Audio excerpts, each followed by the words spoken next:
आज अपन औद्योगिक विवाद अधिनियम के बारे में चर्चा करने जा रहे हैं। सामान्यतः औद्योगिक विवाद से तात्पर्य उन विवादों से होते हैं जो उद्योग में कार्यरत नियोजकों और कर्मचारियों के बीच या नियोजकों और सरकार के बीच या नियोजकों और कर्मचारियों के बीच में किसी कारण से पैदा हो जाते हैं। सामान्य रूप से औद्योगिक संबंधों में जब कोई असहमति हो जाए, विवाद हो जाए, परस्पर मतभेद उत्पन्न हो जाए तो इसके कारण से औद्योगिक विवाद उत्पन्न होते हैं। ऐसे संबंधों में जब भी हितों को लेकर कोई विरोध होता है तो उससे जुड़े किसी एक पक्ष में असंतोष पैदा हो जाता है और इस प्रकार औद्योगिक विवाद अथवा संघर्ष हो जाता है। यह विवाद कई रूप में जन्म ले सकता है, जैसे कि विरोध, हड़ताल, धरना, तालाबंदी, छटनी, कर्मचारियों की बर्खास्तगी आदि। अगर सामान्य रूप से अपन औद्योगिक विवाद के कारणों का अध्ययन करें तो इसमें जो मुख्य कारण होते हैं वो किसी भी उद्योग में काम करने वाले कर्मचारी ये चाहते हैं कि उनको अधिकतम वेतन मिले और उनको कम से कम काम करना पड़े। वहीं पर उसके जो नियोजक है वो ये चाहते हैं कि उसके यहाँ कर्मचारियों को उसे कम से कम वेतन देना पड़े और उससे अधिकतम उसकी क्षमताओं का विधान हो। इसलिए परस्पर एक दूसरे के बारे में विपरीत धारणाएं रखने के कारण से भी कई बार औद्योगिक विवाद पैदा हो जाता है। अपन इसके अगर सामान्य कारणों की विवेचना करें तो औद्योगिक विवाद के प्रमुख कारण है वो निम्न प्रकार से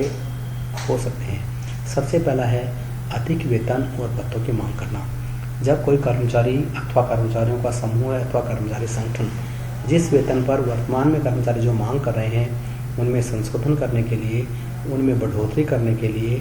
उनको रिवाइज करने के लिए, उनमें कोई नई अलाउंस से जोड़ने के लिए या वर्तमान भत्तों को कोई नई पे स्केल कन्वर्ट करने के लिए जब कोई डिमांड करता है तो कई बार इस अधिक वेतन और भत्तों की मांग करने के कारण से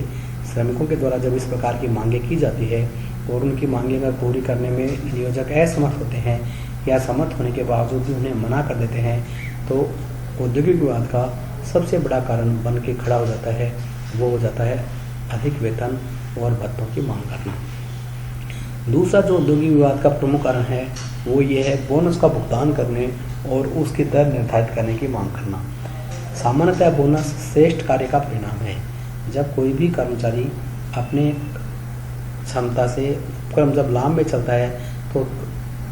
कर्मचारी ये मान के चलता है कि इस उपक्रम में इसके लाभ पर अधिकार केवल इसके नियोजकों का ही नहीं है, केवल पूंजीपतियों का या मालिकों का ही नहीं है, अपितु इसके इस प्रोडक्शन में, इसके सेल्स में, इसके इस लाभ में मेरा भी कोई हिस्सा है। तो वह उसकी जो निश्चित सैलरी है उसके अलावा बोनस का भुगतान की डिमांड करता है। तो जब किसी श्रमिक संगठन द्वारा बोनस के भुगतान की मांग करना और वो किस दर से, उनको कितने दिनों का, कितनी दर पर, किस प्रकार से भुगतान दिया जाएगा, इसकी जब वो डिमांड करता है तो इस आधार पर भी, चूंकि ये भी कर्मचारियों का एक आर्थिक पक्ष ही है, तो बोनस के भुगतान करने और उसको दर की निर्धारित करने की मांग करने के आधार पर भी कई बार औद्योगिक विवाद का जन्म हो जाता है। फिर है सामाजिक सुरक्षा के लाभों की बढ़ाने की मांग करना। श्रमिकों के द्वारा जब सोशल सिक्योरिटी की बात, सोशल सिक्योरिटी का तात्पर्य है कि अगर कार्य के दौरान कोई एक्सीडेंट हो जाए, LIC है, स्टेट इंश्योरेंस है, आफ्टर रिटायरमेंट बेनिफिट्स है, एक्स ग्रेशिया पेमेंट है, ग्रेच्युटी है, पेंशन है, ये सब सोशल सिक्योरिटीज़ के तहत आती है। तो जब श्रमिकों के द्वारा सामाजिक सुरक्षा की मांग की जाती है या उसमें अभिवृद्धि की बात की जाती है और नियोजकों के द्वारा उसको स्वीकार करने की उनकी मंशा कम होती है तो सामाजिक सुरक्षा को, लाभों को बढ़ाने की जब बातचीत होती है तो उस आधार पर भी कई बार औद्योगिक विवाद का जन्म हो जाता है। नेक्स्ट बिंदु की अपन बातचीत करेंगे कार्य की अच्छी और सुरक्षित दशाओं के कारण से। कार्य की अच्छी दशाओं का मतलब होता है कि जहाँ पर भी श्रमिक काम करता है वहाँ पर उसको कार्य करने में उसको अच्छा महसूस होना चाहिए। वहाँ पर अच्छी धूप, रोशनी, पानी, स्वच्छ जलवायु, पीने के पानी की, आराम की, ये सारी व्यवस्थाएं होनी चाहिए। इसी प्रकार से सुरक्षित दशाओं से तात्पर्य है कि जो कर्मचारी जिन कंडीशंस में काम करता है वहाँ पर उसके लिए शारीरिक और उसके फिजिकल और उसके इकोनॉमिक दोनों ही प्रकार की उसकी जो सुरक्षित कंडीशंस है वो सेफ होनी चाहिए। जब वह काम करे तो अगर वहाँ पर काम करते समय उसकी स्थिति ऐसी होनी चाहिए कि जैसे अगर उद्योग में सुरक्षा की आवश्यकता है तो सेफ्टी मेजर्स को अडॉप्ट किया जाना चाहिए, मशीनों को सेफ्टी दृष्टिकोण से स्थापित किया जाना चाहिए और अच्छी दशाओं में अपन कार्य के दिवस, उनके बीच में उनका जो इंटरवल होता है, मध्यावकाश होता है, कार्य के बीच में जो उनको अवकाश दिया जाने वाला है, ये सारी बातें, शारीरिक श्रम के लिए उनको कैसा परिवेश होना चाहिए, ये सारी बातें उसमें आनी चाहिए। इसी प्रकार से इसके बाद में जो आ जाता है वो आ जाता है श्रम संघों की मान्यता के लिए। कई बार औद्योगिक विवाद का जो कारण होता है वो श्रम संघों की मान्यता हो जाती है। कई श्रमिक संगठन दूसरे संगठन को मान्यता देना चाहते हैं, जबकि उनके समानांतर कोई दूसरा संगठन है वो दूसरे संगठन को मान्यता दिलाना चाहता है। तो एवं नियोजकों के द्वारा अगर किसी एक संगठन को मान्यता दे दी जाती है तो दूसरा संगठन वहाँ पर औद्योगिक विवाद को पैदा कर देता है। इसके अलावा श्रम कल्याण एवं अन्य लाभों में वृद्धि करने की मांग के कारण से भी औद्योगिक विवाद का जन्म हो जाता है। जैसे कई बार श्रमिक अच्छी कैंटीन की, विश्राम के लिए विश्रामालय के लिए, मनोरंजन के साधनों की, आवास की, दूरवर्ती स्थानों पर जाने के लिए, यात्रा की, पढ़ाई, अपने बच्चों की पढ़ाई वगैरह के लिए स्कूल्स की, इन सारी व्यवस्थाओं की भी कई बार वो डिमांड करने लग जाता है। और इन डिमांड्स करने के कारण से भी जो ये लेबर वेलफेयर से जुड़ी हुई डिमांडें होती हैं, इन मांगों के कारण से भी कई बार जो औद्योगिक विवाद है उनका जन्म हो जाता है। इन सब के अलावा भी जैसे कई बार जो कर्मचारियों की छटनी है या खराब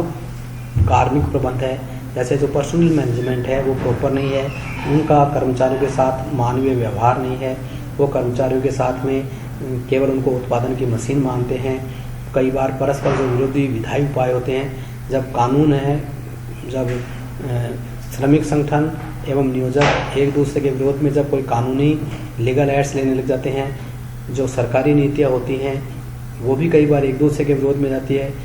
कई बार सरकारी नीतियों की अनुपालना के संबंध में भी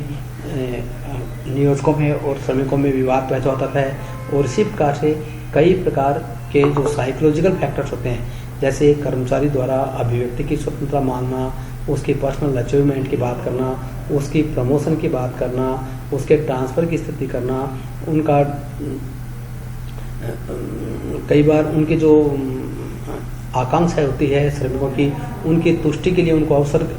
के लिए मना कर देना, ये भी सारे ऐसे कारण होते हैं जो अंदर ही अंदर कर्मचारियों को उद्वेलित करते रहते हैं और धीरे धीरे उनकी जो ये श्रमिकों की जो समस्याएं होती है वो कभी गुबार बन करके एवं औद्योगिक विवाद के रूप में पनप जाती है। इस प्रकार से अपन कह सकते हैं कि जो औद्योगिक विवाद के जो प्रमुख कारण होते हैं वो श्रमिकों से संबंधित जुड़े होते हैं। उनमें मूल रूप से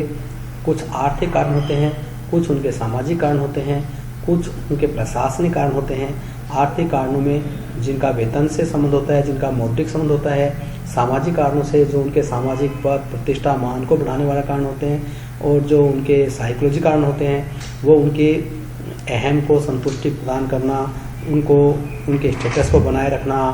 इससे संबंधित होते हैं। और इस प्रकार से ये जो विभिन्न रीजन्स है, इसके कारण से जो औद्योगिक विवाद है